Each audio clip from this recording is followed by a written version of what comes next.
तो मैंने फिर गाड़ी ले ली, बैंक लीज पे गाड़ी ले ली। अब किसी तरीके घर का सर्किट भी चलाना था क्योंकि घर में मैं सबसे बड़ा था। तो घर वाले इतने सपोर्टिव उस तरह नहीं थे कि जी आप खुले खेलें, कोई परवाह नहीं है। खैर मैंने गाड़ी बैंक लीज पे ले ली, तो उसकी तरह क्रिकेट मुझे मिल नहीं रही थी। तो मेरी रूटीन ये हो गई थी कि मैं मतलब अपने आप को गाड़ी को भी टाइम देना था, घर को भी अर्न करके देना था और अपना भी टाइम अर्न करना था। तो मैं सुबह 5:15 बजे तकरीबन 5 बजे उठता था, 5:15 जमात हो जाती थी, फजर की नमाज पढ़ता था, स्ट्रेट अवे ऑनलाइन हो जाता था। तो वो ऐसे था कि सुबह 5 बजे से लेके जो 10:30 11 बजे का टाइम था, क्योंकि ऑफिस से सारे आने जाना, कॉलेजेस यूनिवर्सिटीज़ होता था, तो वो मैं ये 4-5 घंटे जो थे ये मैं उसमें स्पेंड करके उसके बाद मुझे जो 11 बजे से लेके 1 बजे का जो टाइम मिलता था उसमें मैंने बॉलिंग करनी होती थी 2 घंटे, और इसमें रेस्ट कोई नहीं था कि मैं रेस्ट करता था, सिर्फ थोड़ा सा लंच होता था वो कर लेता था।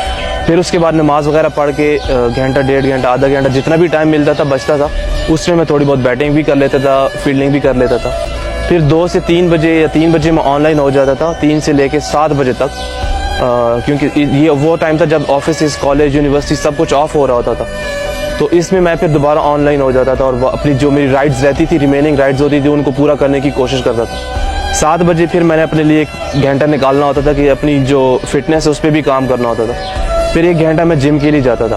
तो जैसे 6 से 7 होता था या 7 से 8, जो भी मुझे इसमें टाइम मिल जाता मैं कर लेता था। वापस घर आता था तो मेरे घर वाले भी वन सो रहे होते थे। सम टाइम तो ऐसे होता था कि रास्ते में कहीं से कुछ मिल जाता तो खा लेता था, वरना मैंने अम्मी को कहने देना कि जी मेरे लिए आपने खाना नहीं बनाना, मैं आके कर लूँगा। डेफिनेटली फीलिंग्स बहुत अच्छी थी और this is the best stage I think आप अपने कंट्री को रिप्रेजेंट कर सकते हैं।